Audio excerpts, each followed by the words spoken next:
實馬拉松嘅理念唔單止可以套用喺人生方面，對於每一位運動員嚟講，更加係一種特別容易引起共鳴嘅精神。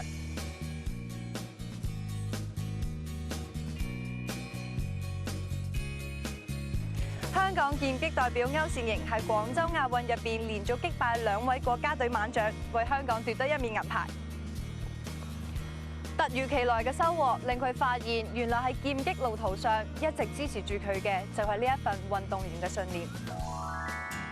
我係香港劍擊隊代表歐倩瑩，即係贏咗朱敏就贏咗譚雪之後喊咧，其實我覺得係好激動咯。嗰一刻係其實個腦係一片空白嘅，我真係估唔到自己會成功咗咯。嗰刻係覺得哇，我都得啊！即係有呢一刻嘅感覺，所以係由心裏面喊出嚟，好激動啊！嗰刻。我嚟緊嘅目標咧，將會係爭取2012年倫敦奧運入場券啦。如果到奧運會啊，我覺得希望可以30月或者16啦，都係一個幾困難嘅目標嚟，我覺得。其實有時好多人問咧，你成日都要練習，冇得去玩，會唔會好辛苦？但係其實我當自己喺度玩緊咯。咁加上啲朋友啊、隊員啊，同我非常之合拍啦。咁其實大家都係讀完書一齊喺度玩2個鐘，跟住再翻去讀書。咁其實我都唔覺得痛苦。平時除咗劍擊訓練啦、做 gym 啦，仲要跑下步咁樣嘅。咁跑步大家都知道可以鍛鍊心肺功能啦。咁就等我喺賽場上面嘅時候，個專注力啊，又或者體能嘅情況會好啲啦。其實對於我嚟講都係一個好 relax 嘅方法啦。我覺得佢可以俾到一個好獨處嘅時間俾我自己咯，可以去思考到好多唔同嘅嘢。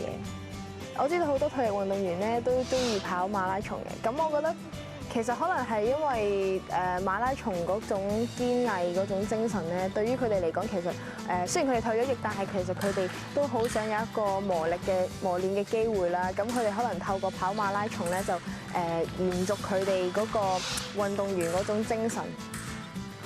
咁同我哋劍擊好相似嘅，唔好見到其他人超越咗自己就好心急啦。咁自己要一步一步咁樣去隨住自己嗰個步伐去進行練習啊，咁而且跑馬拉松咧嗰個時間係好長嘅，咁同劍擊嘅生涯一樣咧，其實都要好長嘅時間去浸淫啦，去訓練啦，先至會達到最後個成績。